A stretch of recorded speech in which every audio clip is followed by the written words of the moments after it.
BPSE 144 दक्षिण Asia का परिचय, ठीक है। इसका जो है चैप्टर नंबर 4 है, ठीक है। चैप्टर नंबर 4 क्या है, इसमें चैप्टर नंबर 4 इससे पहले मैं 3 चैप्टर आपको पढ़ा चुका हूँ।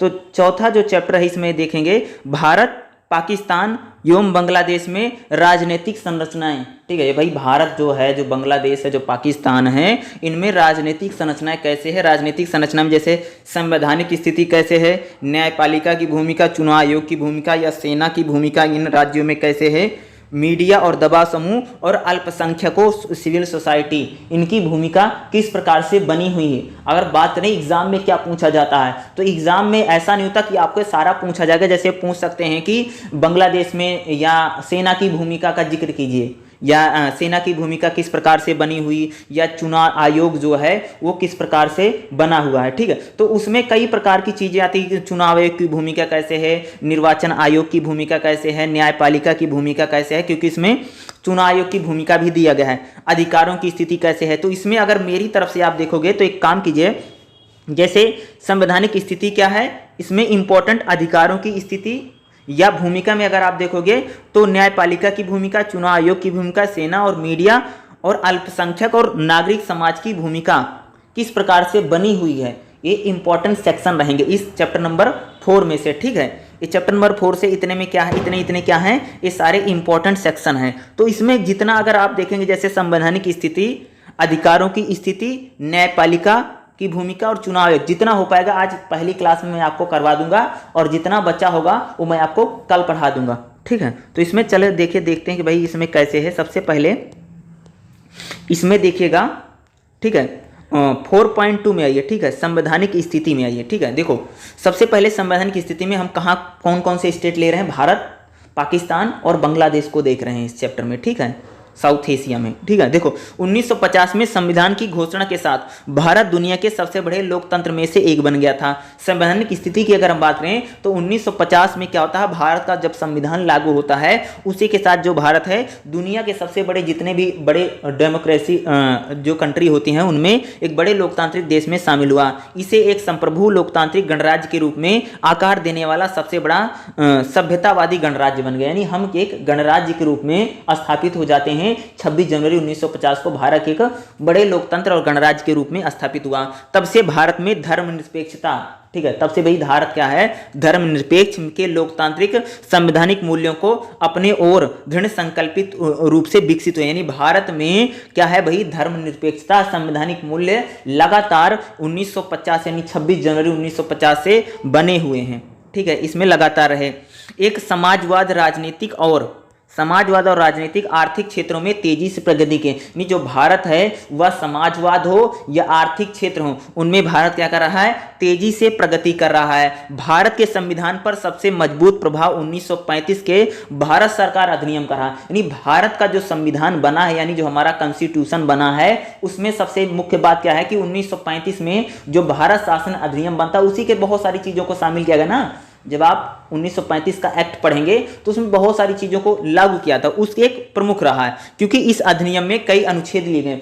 भारत का जो संविधान है पूरा का पूरा जो संविधान नहीं, बल्कि बहुत सारी जो बातें हैं वो अंग्रेजों ने जो 1935 का अधिनियम बनाया था कि भारत पर हम शासन कर सकें, उन चीज़ों को यहाँ पर क्या किया गया है, शामिल किया गया है, ठीक है। सर वैसे समझाया करो सामने कुछ लिख के, सर आप फास्ट बोलते हो। 1935 में जब अधिनियम बनता है, ये कह रहे हैं कि भारत जब एक गणतंत्र बन रहा है, एक डेमोक्रेसी के रूप में आता है, तो संविधान बहुत बड़ा है, धर्मनिरपेक्षता के साथ है और धर्मनिरपेक्ष एक स्टेट बना। उसके साथ क्या है, आर्थिक मामलों में या सामाजिक मामलों में भारत लगातार तेजी से प्रगति कर रहा है, ये बातें कह रहे हैं। और भारत के संविधान पर सबसे मजबूत जो प्रभाव पड़ा भाई, जो अंग्रेज थे 1935 का जो अधिनियम था, उस अधिनियम के अकॉर्डिंग चीज़ों को क्या है बनाया गया था, या उस अधिनियम को लेकर के चीज़ें यहाँ पर इंप्लीमेंट की गई या लागू किया गया, ठीक है, और उससे काफ़ी चीज़ें ली गई। इसके अतिरिक्त क्या होता, 1946 का जो उद्देश्य प्रस्ताव था, 1946 में उद्देश्य जो प्रस्ताव आता है उसके क्या होता है, उसकी इकाइयों को भारत को एक स्वतंत्र संप्रभु गणराज्य, एक संघ के रूप में घोषित किया था। 1946 में जो संविधान का जो उद्देश्य प्रस्ताव है उस प्रस्तावना में, यह जो उद्देश्य प्रस्ताव संविधान की जो प्रस्तावना है वही कॉन्स्टिट्यूशन जो हमारा संविधान है उसका प्रस्तावना में भी जोड़ा गया है। तो उस प्रस्तावना की अगर बात करें,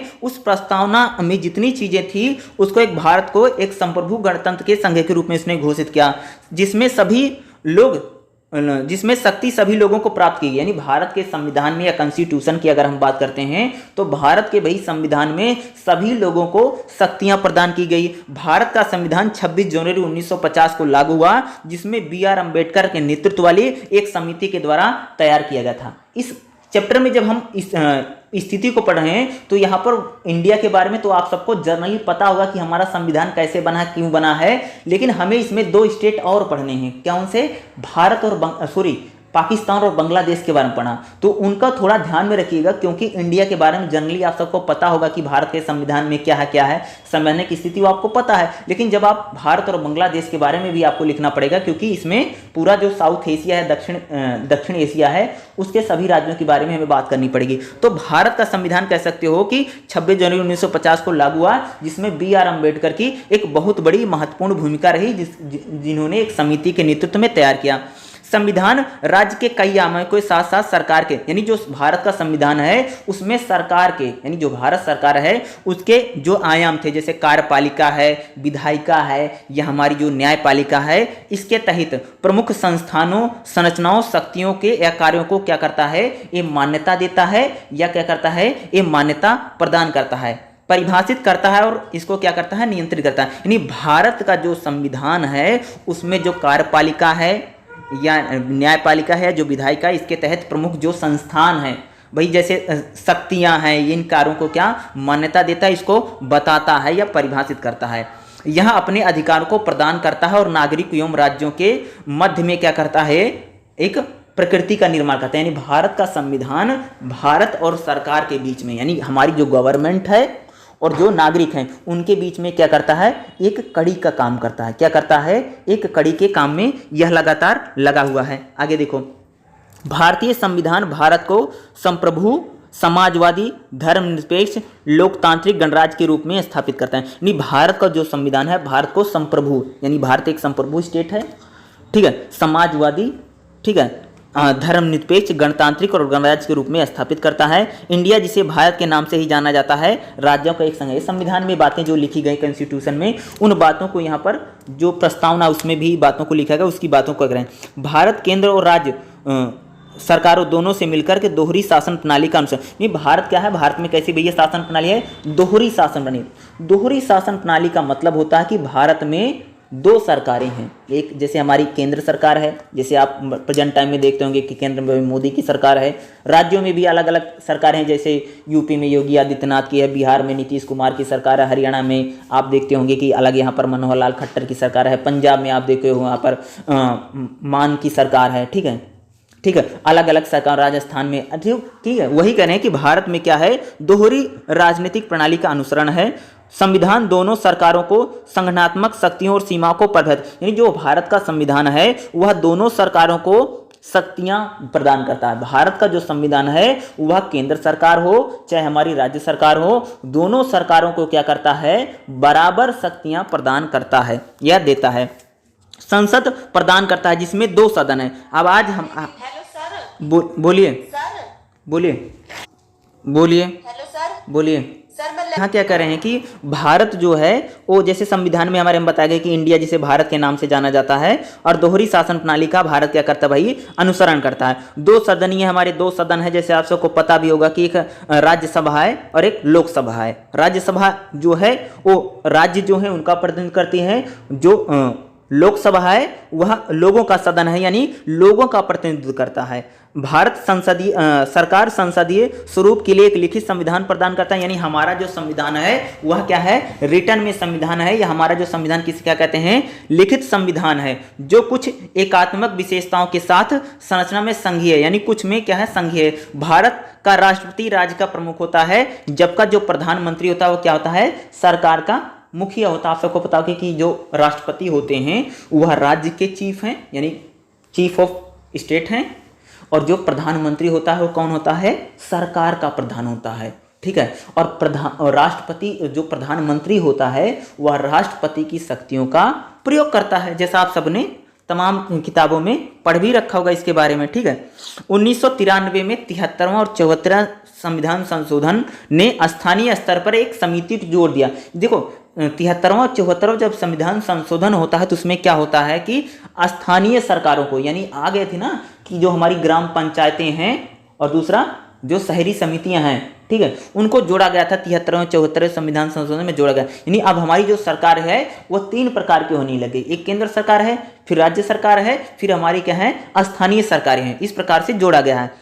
ये भारत की हमने बात की। अब हम बात करेंगे ये भारत में संवैधानिक स्थिति की बात की। अगला पॉइंट क्या बनेगा, पाकिस्तान। अब हम पाकिस्तान की बात करेंगे कि पाकिस्तान की कैसी स्थिति है, उनका संविधान कैसा है, उनका कॉन्स्टिट्यूशन कैसा है, ये उसमें चीजें। अगली हेडिंग क्या बनाओगे, पाकिस्तान, ठीक है। हेडिंग लिखा पाकिस्तान और पाकिस्तान को एक्सप्लेन कर। देखो पाकिस्तान का 1956 से लेकर के 1962 का संविधान राजनीतिक स्थिति प्रदान करने में विफल रहा। यानी पाकिस्तान का जो संविधान है वह 1956 में बनता है और 1962-56 में अगर बात करें तो पाकिस्तान में कॉन्स्टिट्यूशन काफी लेट बन। देखो भारत 1947 में आजाद हुआ, पाकिस्तान भी 1947 में आजाद हुआ, बल्कि हमसे एक दिन पहले आजाद हो गया।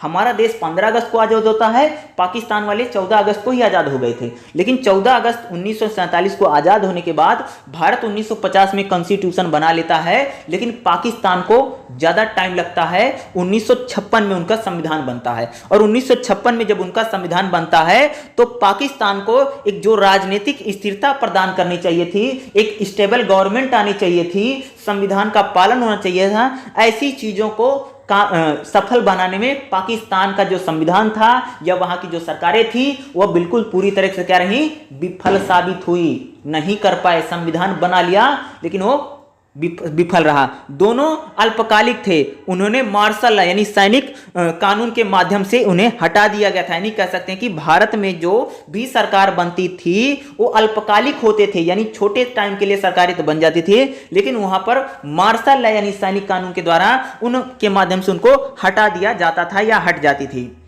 1973 में पाकिस्तान के वर्तमान संविधान में इस्लाम को राज्य के धर्म के रूप में मान्यता प्रदान की। 1973 में क्या होता कि जो पाकिस्तान होता, पाकिस्तान एक इस्लामिक स्टेट बनता है। कैसा स्टेट बनता है, इस्लामिक स्टेट बनता है। 1973 में पाकिस्तान के संविधान में इस्लाम को राज्य का एक धर्म बना दिया जाता है, पाकिस्तान को इस्लामिक राज्य घोषित कर दिया। भारत एक धर्मनिरपेक्ष राज्य है, लेकिन पाकिस्तान को कब 1973 में एक इस्लामिक स्टेट, ठीक है, उसको घोषित किया गया। इसका मसौदा जुल्फिकार अली भुट्टो की सरकार ने तैयार किया। जुल्फिकार अली भुट्टो कौन है, बेनजीर भुट्टो का आप सबने नाम सुना होगा ना, उन्हीं बेनजीर के फादर हैं, ठीक है, जुल्फिकार अली भुट्टो, ठीक है। उन्हीं जब जुल्फिकार अली भुट्टो आते हैं तो पाकिस्तान को एक इस्लामिक स्टेट बन जाता है पाकिस्तान, ठीक है। इस संविधान यानी कॉन्स्टिट्यूशन में इस्लाम को पाकिस्तान का कह सकते हो राज्य का धर्म बना लिया, यानी पाकिस्तान एक धार्मिक स्टेट बनता है, यानी रिलीजन के साथ जाता है, इस्लामिक स्टेट बना। पाकिस्तान का संविधान प्रकृति में संसदीय है और केंद्र में एक द्विसदनीय विधायिका है। पाकिस्तान का जो संविधान है वहां पर भी पार्लियामेंट्री सिस्टम है। पाकिस्तान में कैसा सिस्टम है, पार्लियामेंट्री सिस्टम है वहां पर, ठीक है, पार्लियामेंट्री शक्ति है। और जैसे हमारे देश में आप सबने सुना होगा कि हमारे देश में जो सदन है हमारा, एक लोकसभा है, एक राज्यसभा है, पाकिस्तान में भी 2 सदनीय विधायिका है। पाकिस्तान में 2 सदनीय विधायिका है। वहां पर एक सदन को नेशनल असेंबली और दूसरी को सीनेट बोला जाता है। जैसे हम लोकसभा बोलते हैं, राज्यसभा बोलते हैं, उसी प्रकार से जो पाकिस्तान है वहां पर क्या भैया कि उनकी एक है नेशनल असेंबली। जैसे हमारी लोकसभा है वैसे उनकी क्या है, नेशनल असेंबली है। और जैसी हमारी राज्यसभा है उसको क्या बोला जाता है, सीनेट बोला जाता है। पाकिस्तान में भी 2 सदन है। संविधान राज्य की प्रकृति, उसके नागरिकों और उनके मौलिक अधिकारों को पाकिस्तान का जो संविधान है वह राज्य क्या है उसको डिफाइन करता है। पाकिस्तान का कॉन्स्टिट्यूशन नागरिकों के अधिकारों और उनके मौलिक अधिकारों के बारे में पाकिस्तान का जो कॉन्स्टिट्यूशन है वह उनकी व्याख्या करता है, ठीक है। संविधान में कुरान और सुन्नत में पाए जाने वाले इस्लामी उपनियमों का पालन करने के लिए कानूनी व्यवस्था की आवश्यकता वाले खंड भी शामिल। पाकिस्तान के संविधान में कुरान की आयतों को भी शामिल किया गया है। उन कानूनी व्यवस्थाओं को सुनो ध्यान से, पाकिस्तान का जो संविधान है उसमें उनकी जो पवित्र इस्लाम की जो पवित्र पुस्तक मानी जाती है जो कुरान है उसकी भी चीजों को उन्होंने क्या किया भैया, शामिल किया, कुरान की आयतों को भी शामिल किया है, या कानूनी व्यवस्था को जो आवश्यकता वाले चैप्टर है उसमें कुरान की आयतें या कुरान के पाठ को शामिल किया है। यह देश का सर्वोच्च कानून और पवित्र साधन है जो राज्य के संचालन का सर्वोच्च शासन करता है। यानी पाकिस्तान का जो संविधान है वह कानून में सर्वोच्च है, जैसे भारत में कानून सर्वोच्च है वैसे सर्वोच्च है जो राज्य के संचालन में सर्वोच्च शासन करता है। पाकिस्तान के संघ में यानी पाकिस्तान जो है वह 5 प्रांतों में बटा हुआ है। जैसे हमारा देश, आप सबको पता होगा कि हमारे देश में 27 राज्य हैं या 28 27 या 9 केंद्र शासित प्रदेश हैं और 27 राज्य हैं, तो उसी प्रकार से जो पाकिस्तान है वह 5 सूबों में, सूबों का मतलब होता है प्रांत में, जैसे हमारे यहाँ पर यूपी, बिहार, हरियाणा, पंजाब, दिल्ली, राजस्थान ऐसे हैं, वैसे ही तरह भैया क्या पंजाब है, पंजाब 5 भागों में। कौन कौन सा है?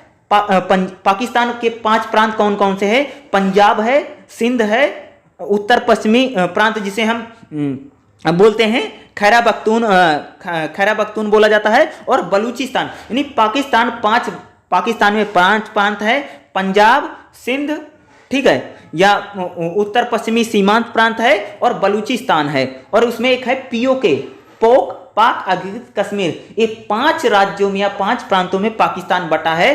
पाकिस्तान के 1973 के संविधान ने शक्तियों की पृथक्करण के सिद्धांत के आधार पर राष्ट्रीय और प्रांतीय सरकारों के मध्य शक्तियों का विभाजन करके संघीय ढांचे की स्थापना की। हमारा जो संविधान है वो संघात्मक संविधान है। यानी हम भाई भारत में जो संविधान रहा, हमारे देश में क्या रहा कि केंद्र और राज्य सरकारें होती हैं। जब तक मैं भारत के एग्जाम्पल देकर के नहीं बताऊंगा तब तक आप लोग समझोगे नहीं।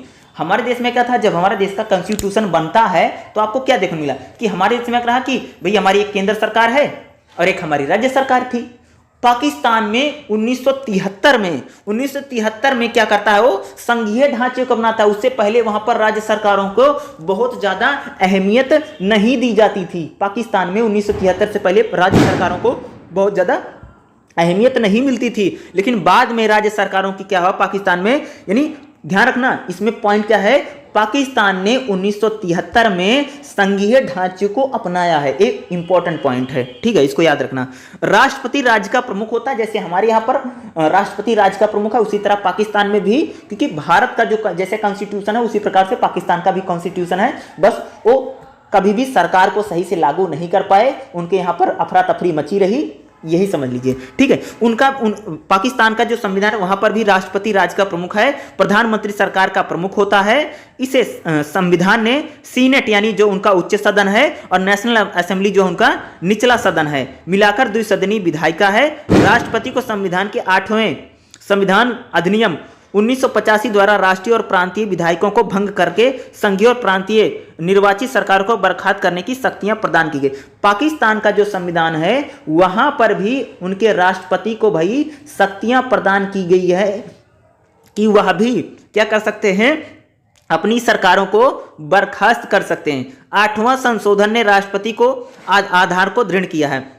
बाद में पाकिस्तान का संविधान में 18वां संविधान संशोधन 2010 में, पाकिस्तान में 18वां संविधान संशोधन कब होता है, 2010 में होता है। और भारत में अभी तक कितने संविधान संशोधन, 100 से भी ज्यादा हो चुके हैं। 2010 में पाकिस्तान में 18वां संविधान संशोधन हुआ था। उसमें क्या किया गया था, जिसमें पाकिस्तान के राष्ट्रपति को संसद की एक तरफा तरीके से भंग करने की शक्ति को हटा दिया गया था। यानी पाकिस्तान का जो राष्ट्रपति होता था वह संसद को भंग कर सकता था, उसी शक्ति को हटा दिया गया था। इससे पाकिस्तान में एक अर्धराष्ट्रपति एक संघीय गणतंत्र में बदल गया। फिर सेना फिर से अधिक राजनीतिक नियंत्रण प्राप्त करने के लिए 18वां संविधान संशोधन को परिवर्तित करने की कोशिश करें। नहीं, पाकिस्तान की जो सेना है वह क्या कर रही है, 18वां संविधान को परिवर्तित करने की पाकिस्तान की सेना लगातार कोशिश कर रही है। कि एक कर दिया कि जो राष्ट्रपति है वह लोकसभा को भंग नहीं कर सकता, यानी उच्च सदन को भंग नहीं कर सकता, संसद को, तो सरकार करे। क्योंकि वहां पर जो सरकार रहती, बार बार आपने सुना होगा भाई पाकिस्तान में तख्ता पलट हो गया, पाकिस्तान में तख्ता पलट हो गया।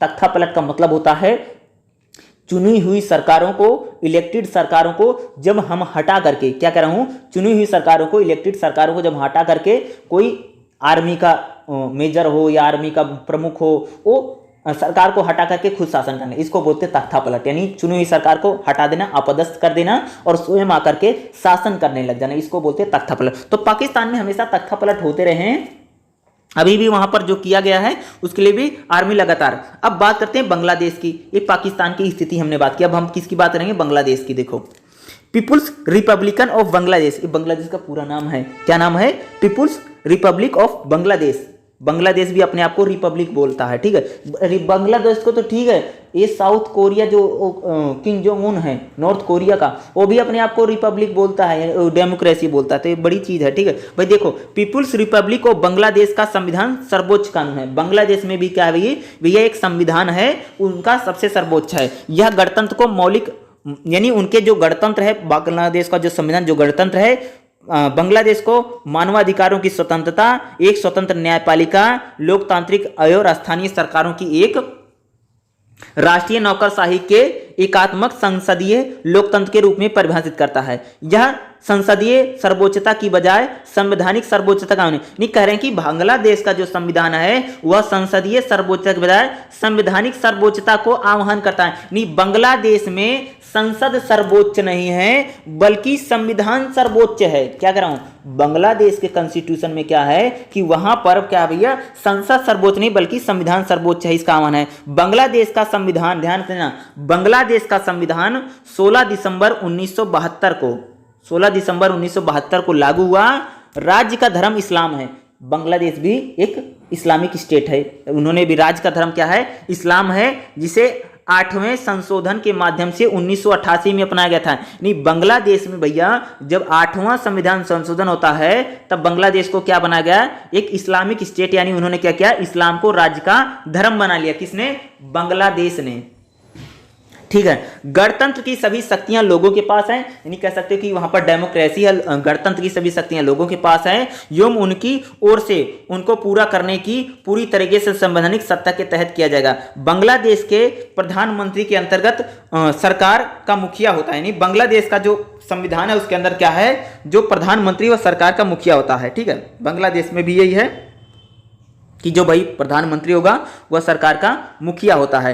राष्ट्रपति जो होते हैं, ठीक है, राष्ट्रपति राज्य का मुखिया होता है जो संविधान और किसी अन्य कानून द्वारा शक्ति प्रदान करने या प्रयोग करता, यानी जो देखो बांग्लादेश में जो प्रधानमंत्री होता है वो सरकार का मुखिया है और जो राष्ट्रपति है वो क्या है, राज्य का मुखिया। जैसे भारत में है वैसे बांग्लादेश में। और बांग्लादेश का संविधान कब बना, हेलो, ठीक है। तो कह रहे हैं कि बांग्लादेश में भी सेम चीजें शामिल हैं। अगर आप देखोगे प्रधानमंत्री सरकार का मुखिया है, राष्ट्रपति राज्य का मुखिया है, जो संविधान और कानून अन्य कानूनों द्वारा शक्ति प्रदान करने के का प्रयोग एवं कर्तव्य का पालन करता है। यानी जो राष्ट्रपति है क्या करता है भाई, संविधान और अन्य कानूनों के प्रदान और शक्तियों के पालन करने का कर्तव्य का पालन करता है। संसद को बंगाली में संघवाद या अंग्रेजी में हाउस ऑफ नेशन, यानी बंगाल की जो संसद है उसको क्या बोला जाता है, हाउस ऑफ नेशन। जैसे हमारे यहाँ पर बोला जाता है संसद, वैसे उनको क्या बोलते हैं, वो हाउस ऑफ नेशन कहा जाता है। बांग्लादेश की एक संसदीय यानी बांग्लादेश में जो संसद है वह एक सदनीय है, दो सदन नहीं है। जैसे हमारे यहाँ पर भाई लोकसभा है और राज्यसभा है, उसी प्रकार से जो बांग्लादेश है उसकी जो संसद क्या है, एक सदनीय है। एक सदन का मतलब समझते हो कि उनके यहाँ पर मान लो लोकसभा है, जीत करके लोग आते हैं देश से, वही है, दूसरा नहीं है। पाकिस्तान में दो सदनीय है, लेकिन बांग्लादेश की जो संसद क्या है, एक सदनीय है। ध्यान रखना, ये इंपॉर्टेंट है। ऐसे मेन बातें तभी तो एग्जाम में लिखोगे, ये इंपॉर्टेंट है, ठीक है, याद रखना। अनुच्छेद संविधान के अनुच्छेद 65 के 1 के अनुसार संसद की 350 सीटों में से 50 सीटें महिलाओं के लिए आरक्षित हैं। आज तक भारत में संविधान में महिलाओं के लिए कभी आरक्षित सीटें नहीं हो पाई, लेकिन बांग्लादेश की जो संसद है उसमें कितनी सीटें हैं, 350 सीटें हैं। हमारे यहाँ पर कितने हैं, 543 सीटें हैं हमारे देश में। बांग्लादेश में संविधान में संसद में कितनी सीटें हैं, 350 सीटें हैं और 50 सीटें महिलाओं के लिए रिजर्व्ड हैं, ठीक है। बांग्लादेश की भाई जो संसद है उसमें 50 सीटें महिलाओं के लिए आरक्षित की गई हैं। ये महिला सदस्य अप्रत्यक्ष रूप से राजनीतिक दलों द्वारा चुनी जाती हैं, यानी जो महिलाओं की जो सीटें हैं वह चुनाव जीत करके नहीं आती हैं, बल्कि जो राजनीतिक पार्टियां होती हैं वह क्या होती हैं, अप्रत्यक्ष तौर पे, अप्रत्यक्ष मतलब मनमोदित होकर के, जैसे मान लो पोलिंग पार्टियां, रूलिंग पार्टियां हैं, भाई तुमको 2 महिला भेजनी है तो अपनी पार्टी के 2 लोगों को भेज देगा। यानी महिलाओं के लिए 50 सीटें आरक्षित हैं, लेकिन ये अप्रत्यक्ष रूप से राजनीतिक दलों चुनी जाती हैं।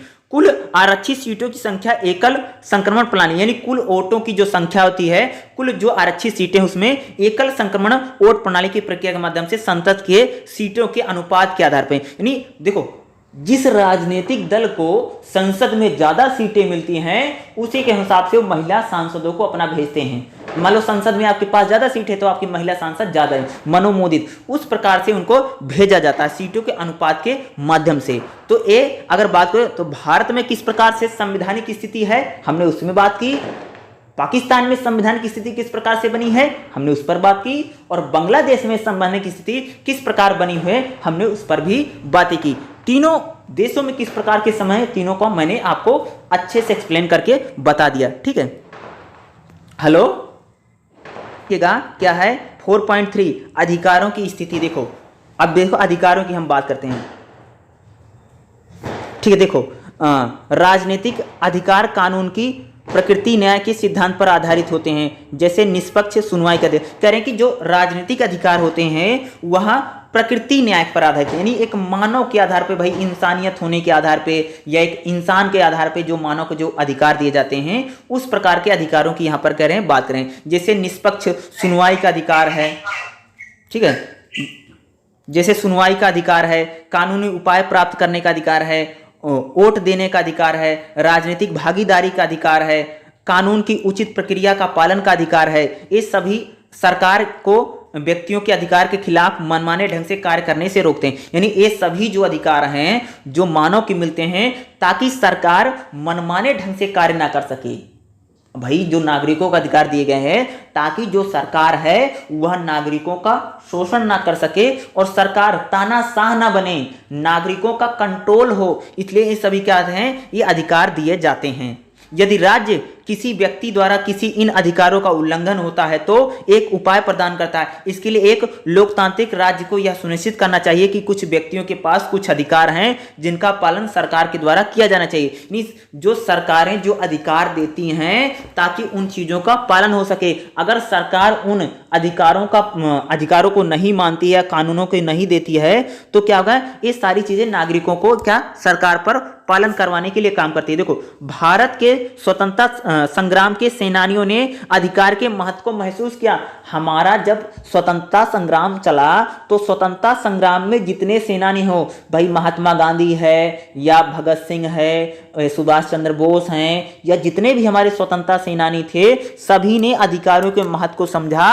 और भारत के दूरदर्शी नेताओं ने, दूरदर्शी का मतलब होता है जो आज होते हुए आगे चीज की जो या 50 साल की दृष्टि रखता हो, 50, 60 साल या 100 साल को देख सकता हो। यानी भारत के जो दूरदर्शी नेता थे, संस्थापकों ने सुनिश्चित किया कि शासन में किसी भी प्रकार के, यानी हमारा जो शासन है उसमें किसी प्रकार के दुरुपयोग या अस्थिरता से बचने के लिए अधिकारों को भारत के संविधान में शामिल करना सुरक्षित है। यानी भाई हमारा जब संविधान बना तो हमारे नेताओं ने समझा कि जब तक हम अधिकारों को नहीं शामिल करेंगे नहीं तो सरकार क्या करेगी, नागरिकों का शोषण करेगी। अगर मान लो अगर हम शिक्षा का अधिकार, घूमने फिरने का अधिकार, अगर इस प्रकार का अधिकार नहीं होता तो क्या होता, बहुत सारे स्टेट ना भाई लगा देते कि हमारे स्टेट में बाहर के स्टेट के लोग नौकरी नहीं करेंगे, ये नहीं करेंगे, फलाने नहीं करेंगे, वो नहीं करेंगे, लग जाता ना। लेकिन देश के कह सकते हो कि सभी लोगों ने, जो दूरदर्शी नेता थे, जब हमारा संविधान बना तो उसमें जितने भी लोग थे इस बातों को उन्होंने समझा कि जब तक हम नागरिकों को अधिकार प्रदान नहीं करेंगे तब तक जो सरकारें रहेंगी उन पर किसी प्रकार का लगाम लगाना या उनको रोक पाना बहुत मुश्किल होगा। यानी नागरिकों को अधिकार देना बहुत इंपॉर्टेंट है, बहुत जरूरी। अगर नागरिक का विकास करना है तो मात्र सरकार कभी तानाशाह हो सकती है, सरकार कभी भी कुछ कर सकती है, लेकिन नागरिकों को अधिकार हमें, इसीलिए कह सकते हो कि नागरिकों को नागरिक होने के अधिकार पर भारतीय संविधान के भाग 3 में आपको मौलिक अधिकार जो अनुच्छेद 13 से 35 तक दिए गए हैं। ये आपको पता होगा कि जितने भी मौलिक अधिकार दिए गए, साधारण कानूनी अधिकार सामान्यतः कानून द्वारा संरक्षित, यानी जो कानूनी अधिकार होते हैं सामान्यतः कानून के द्वारा संरक्षित होते हैं, जबकि जो मौलिक अधिकार होते हैं वह अनुच्छेद 32 के तहत संरक्षित हैं। जाति के आधार पे, धर्म के आधार पे, लिंग के आधार पे, नस्ल के आधार पे, जन्म स्थान के आधार पे की परवाह किए बिना अधिकारों की रक्षा की जाती है और सभी स्थिति और अवसर सभी के लिए समानता प्रदान करते हैं। भाई जब हमारे देश में मान लो अगर समानता नहीं होती तो कोई ना कोई सरकार तो कुछ भी कर सकती थी ना। अब मान लो कहीं पर नौकरी निकला है तो कोई सरकार लगा सकती कि फलाने स्टेट के लोग हमारे यहाँ पर नौकरी के लिए अप्लाई ना करें, फलाने स्टेट के लोग हमारे यहाँ पर घूम नहीं सकते हैं, फलाने स्टेट के लोग यहाँ पर ना गंदगी कर रहे हैं, फलाने स्टेट के लोग ना यहाँ पर कूड़ा कर रहे हैं। इस प्रकार के बहुत सारे लोग लगते ना, होते ना। तो और दूसरा क्या है, नागरिकों को जब मौलिक अधिकार प्रदान किया, सरकार अगर किसी चीज़ का उल्लंघन करती, मान लो सिंपल सी बात है, आप एक एडमिशन करवाने गए और जहां पर आप एडमिशन करवाने गए, भाई आप गए किसी दूसरे स्टेट में रहते थे, आप निकले वहां से किसी स्टेट में गए, आपने बोला कि भाई मैं वहां से आया हूँ, इतना पढ़ा हूँ, आप मेरा एडमिशन करें, वो मना कर दिया, एडमिशन ही नहीं करा, तो आप डायरेक्ट न्यायालय जा सकते हैं ना, कोई पढ़ने से कोई किसी को मना ही नहीं है ना। तो अगर ये चीज़ें नहीं होती तो कोई भी अपना प्राइवेट संस्थान भाई मना कर देता, हम आपको नहीं पढ़ाएंगे, हम आपको ऐसा नहीं करेंगे। यानी सीधे तौर पर अगर मैं बोलूँ तो कोई किसी को मना नहीं कर सकता है। तो नागरिकों को राइट दिए गए ताकि वो घूम सके, फिर सके, आ सके, जा सके। अगर ये राइट नहीं दिए जाए, अगर हम बात सिंपल सी मानते हैं, अगर मौलिक अधिकार ना हो, अगर मौलिक अधिकार ना हो तो आप कह सकता हूं कि बहुत सारे स्टेट में आप घूम नहीं सकते, कई जगह पर पढ़ नहीं सकते, सब अपना कानून बना देंगे ना। अलग अलग राज्य सरकारें वोट पाने के लिए, कुछ भी पाने के लिए कुछ भी करती रहेंगी, कुछ भी बनाती रहेंगी। तो इसलिए कह सकते हो कि संविधान में जो अधिकार दिए गए हैं वह सिर्फ मानव विकास के लिए नहीं बल्कि राष्ट्र के लिए भी बहुत जरूरी है। राष्ट्र भी प्रगति करे, देश भी आगे बढ़े, इसके लिए भी बहुत इंपॉर्टेंट है। ठीक है, सिर्फ ये नहीं, कंट्री के लिए तो बहुत इंपॉर्टेंट है, मानव के भी सर्वांगीण विकास के लिए, लोगों के लिए भी बहुत जरूरी है, साथ में देश के लिए, राष्ट्र के लिए भी बहुत जरूरी है। पाकिस्तान के संविधान के अनुसार सभी नागरिक कानून के समक्ष समान हैं। भाई पाकिस्तान का जो, हमारे देश में तो आपको पता है कि हमारे संविधान में भाई नागरिकों को मौलिक अधिकार प्रदान किया गया। उसी प्रकार से अगर हम पाकिस्तान की बात करें, पाकिस्तान का जो संविधान है भैया उसने भी सबको क्या कहा है, सबको कानून के समक्ष माना है। ठीक है, पाकिस्तान का देखो, कानून के समान संरक्षण के हकदार हैं। इसके संविधान में कुल 25 अधिकार हैं। पाकिस्तान में, हमारे देश में कितने मौलिक अधिकार हैं? हमारे देश में कितने? 6 मौलिक अधिकार हैं। पाकिस्तान में कुल 25 अधिकार हैं। 25 ज्यादा है लेकिन कुछ काम के नहीं है। देखो 25 अधिकार हैं, इनमें से 15 अनुच्छेद नागरिक और राजनीतिक अधिकारों पर चर्चा करते हैं, जबकि शेष 10 सामाजिक एवं आर्थिक अधिकार के क्षेत्र पर चर्चा करते हैं। संविधान के अनुच्छेद 18 से 20 तक पाकिस्तान के नागरिकों को प्रदान किए गए सभी मौलिक अधिकार से पाकिस्तान ने भी अनुच्छेद 8 से लेकर के, पाकिस्तान का जो संविधान है, ध्यान रखना, पाकिस्तान के संविधान में अनुच्छेद 8 से लेकर के 28 तक मौलिक अधिकारों का जिक्र किया गया है। ठीक है, पाकिस्तान का जो संविधान है उसमें 8 से 28 तक मौलिक अधिकारों का जिक्र किया गया है। और कुल कितने अधिकार हैं? कुल 25 अधिकार दिए गए हैं। ठीक है, 15 जो हैं वह भैया नागरिकों के लिए है और राजनीतिक अधिकारों की बात करते हैं। और 10 जो अधिकार हैं वह क्या है? आर्थिक और सामाजिक अधिकार हैं। 10 ऐसे अधिकार हैं क्या है? आर्थिक और सामाजिक अधिकार प्रदान किए गए हैं। ध्यान रखना।